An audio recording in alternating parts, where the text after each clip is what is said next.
Yes, the Shibuya incident will be included in Season 2. So Jujutsu Kaisen Season 2 was announced, and the question that a lot of fans are asking is, will they be able to fit all of the Shibuya incident arc inside of Season 2? Some fans are worried they'll have to cut the arc short and have to pick it back up in a Season 3, and none of us want that to happen. The most ideal place for Season 2 to come to an end, and a great starting point for Season 3 to begin, is absolutely with Yuta's reintroduction to the story, and his declaration that he will be the one to fulfill Yuji's execution. How exactly do we get there though? We're not including the Star Plasma Vessel and premature death arcs as a whole, which are about 15 chapters if you include So It's Like That. The Shibuya incident itself is 57 chapters alone. Season 1 covered 63 chapters in total, and if we were to add all of those arcs together, that comes to about 72. 73 if you include chapter 137, our desired endpoint for the season. So Season 2 will have to adapt an additional 10 chapters in order to reach total completion of Shibuya. In this video, I'm going to take what we saw from the adaptation of the first season and apply it to this newly announced season to show you why, yes, Studio Mappa, who probably haven't seen their families or relatives in years since about 2019, and with how the next couple years are shaping up, they may have to add a couple more tallies onto that time. Why Studio Mappa will indeed be able to adapt all of Shibuya in Season 2 successfully with no drawbacks. One thing we have to understand is that when it comes to anime adaptation, when deciding the amount of chapters that will be put into an episode, it all comes down to the director and how the team wants to storyboard each episode to achieve the most engaging, cinematic adaptation of the source material. Heavy narrative sections for character development or emotional significance may have more time spent on them or outright changed entirely to better fit the flow of the on-screen adaptation. A viewer's intention is important, which is why sometimes direct adaptations are not always the best way to go, as sometimes pacing in manga can lead to awful consequences in anime. But getting back to the point, on the flip side, a couple parts of adaptation that allow animators to push through chapters a lot quicker is less dialogue and character action. And usually with battle shonen, character action is exactly what you had guessed, the fights, which is one of the main benefits we have going for us when it comes to Season 2's adaptation. If there's one thing the Shibuya incident offers, it is pure intense character moments and revealing dialogue, but also high-octane action and intense fight scenes that in certain cases can go on for a long stretch of chapters. This means two things. One, Season 2 will be able to spend the necessary time on every significant character beat, while still being able to push through manga content quick enough to meet the deadline. For example, setup-heavy episodes like Kyoto Sister Exchange Event 0 or The Origin of Blind Obedience 1 consist of only 2 chapters in order to properly build tension for the oncoming onslaught of action and hype of the arcs they're introducing. Whereas episodes like Black Flash or Accomplices are able to push through basically 4 chapters and still properly push the narrative along. Hell, I mean, one of the biggest compliments JJK received throughout Season 1 was its fast and engaging pacing, which means Season 2 can continue this speedy pace without feeling different from the previous season. That being said, here is my interpretation of how we can achieve all of Hidden Inventory and Shibuya in one properly fleshed out season with no rushing or drawbacks whatsoever. This is a reminder that this is just a comprehensive episode guide based off of my opinion and analysis. I could be wrong or completely off by a long shot, considering I'm not an expert on animation or anything really. That being said, I hope you enjoy my predictions regardless.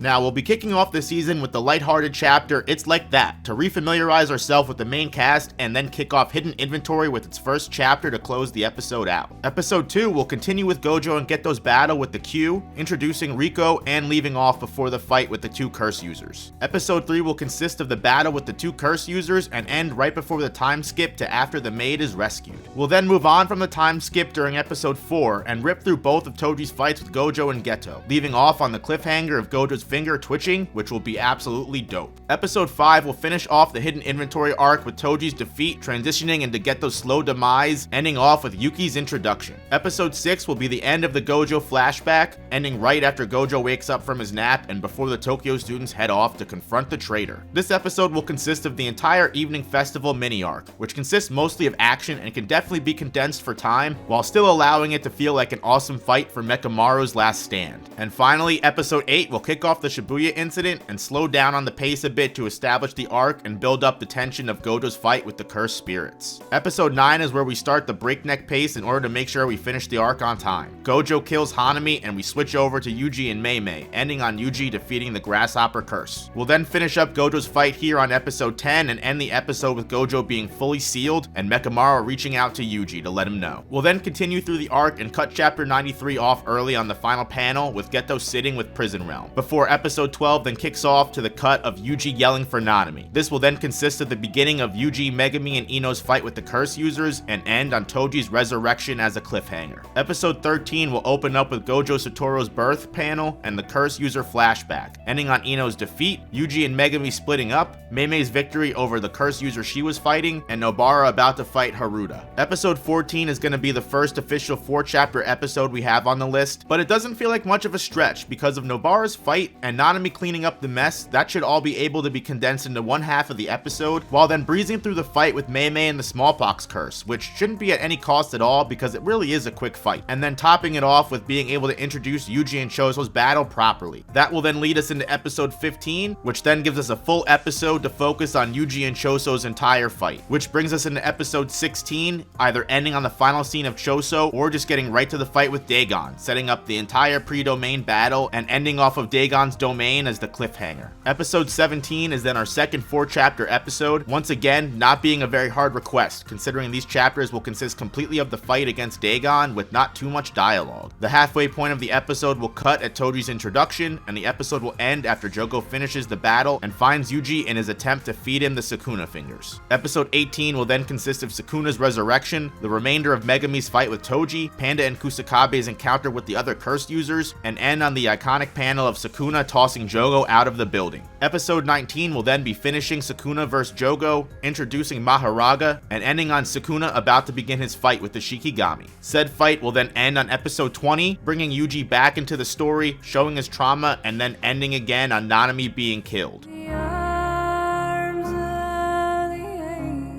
Episode 21 will then mostly be Yuji vs Mahito content, ending on Nobara's introduction to the fight and our discovery that she can also injure Mahito's soul with her technique. Episode 22 will be known as the saddest episode ever animated, will cause global suicides to rise, and will forever ruin every anime-only Shibuya hype in a matter of seconds if Nanami's death didn't already. Moving on from that depression, episode 23 will introduce Todo, reinvigorate Itadori, and end on the setup for the final round between the three of them. Episode 24 can then focus on the full 2-1-1 battle between Todo, Yuji, and Mahito, ending on Mahito's transformation making Yuji realize he needs Black Flash or he won't win. We then finish Yuji vs Mahito on episode 25, the penultimate episode, moving into Kenjaku's final villain reveal, and ends on Choso's arrival and the Kamo Noritoshi name drop pretty much 90% of the way into chapter 134. Which then brings us to episode 26, the season finale, which will finish the episode on the climax of the arc with Kenjaku, get Yuki's confrontation with him before he escapes, and the last scene of the episode will consist of chapter 137, ending on the cliffhanger of Yuta declaring he will be the one to kill Yuji Itadori. And there you have it. A full list of episode to chapter adaptation that, if followed, will allow Studio Mappa to complete the entire Shibuya incident arc inside all of Season 2, without causing anything to be rushed or any quality to be lost. Once again, this is all my opinion, so if you have any suggestions on how chapters can be moved around, or if there's anything that could be cut out to improve time, please let me know down in the comments. Anyway, thank you so much for watching all the way to the end. I really appreciate the support. Make sure to subscribe, like the video, and leave a comment telling me what you think. Make sure you share this video with that friend of yours that keeps telling you it's unrealistic for Shibuya to fit into Season 2. And seriously, thanks again for being an awesome viewer. I'll see you guys in the next analysis video. Peace.